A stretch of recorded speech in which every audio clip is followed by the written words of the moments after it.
Hello, and welcome to lesson 17 of A Course in Miracles. Whoop, that way. Yay. So yes, I wondered how you're all getting on at the moment, with the lessons that you've done so far. I hope it's really starting to reveal things for you. I'd love to hear, where you are, what's going on. If you're just joining us, you've never heard of the course, check under this video. There'll be a link to take you to a website that will show you all about it, so you could read up on it, and also the lessons that we're covering today. So we're on lesson 17, and today's lesson is I see no neutral things. That's today's lesson, and this is what we have to do. This idea is another step in the direction of identifying cause and effect as it really operates in the world. You see no neutral things because you have no neutral thoughts. It is always the thought that comes first, despite the temptation to believe that it is the other way around. Yep, how many times do we sort of think that outside of us has caused the thoughts inside when really it's the reverse?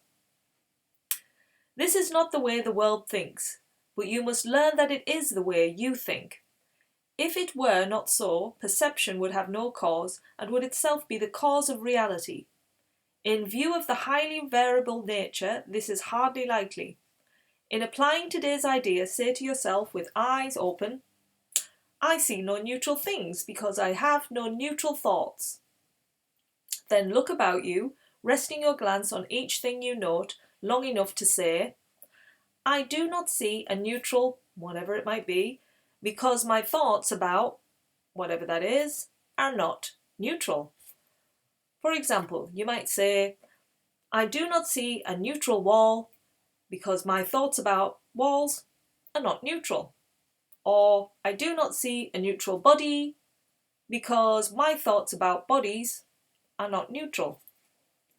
As usual, it is essential to make no distinctions between what you believe to be animate or inanimate, pleasant or unpleasant. Regardless of what you may believe, you do not see anything that is really alive or really joyous. That is because you are unaware as yet of any thought that is really true and therefore really happy. 3 or 4 specific practice periods are recommended, and no less than 3 are required for maximum benefit, even if you experience resistance. However, if you do, the length of the practice period may be reduced to less than a minute or so that is otherwise recommended. Right, so that's it. Simple one today. I see no neutral things. Simple in what we have to do, but maybe not so much in getting our heads wrapped round it. So yeah, what you need to do is say this statement to yourself. I see no neutral things because I have no neutral thoughts. Then look around you at whatever it might be. For example, I do not see a neutral screen because my thoughts about screens are not neutral.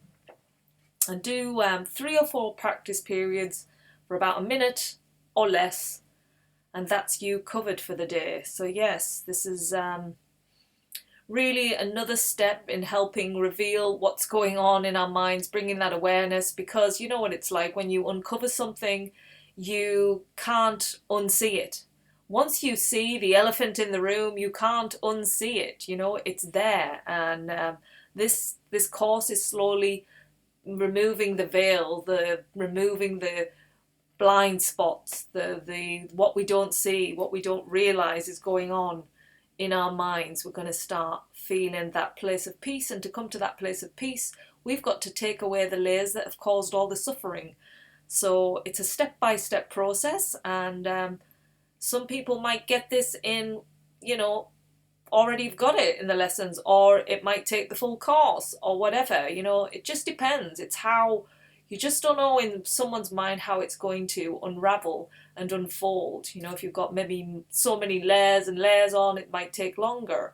I don't know. Every person is sort of unique in how they're going to wake up to knowing that we are all one. We're connected to this vast place. We're not separate, and yet we've made such meaning out of this separation that it's really hard to feel like, if this isn't real, then what the heck's this all about? Your mind will want to unveil all that, but this is such a gentle course in slowly removing those layers so that it's not kind of a shock to the system, I guess.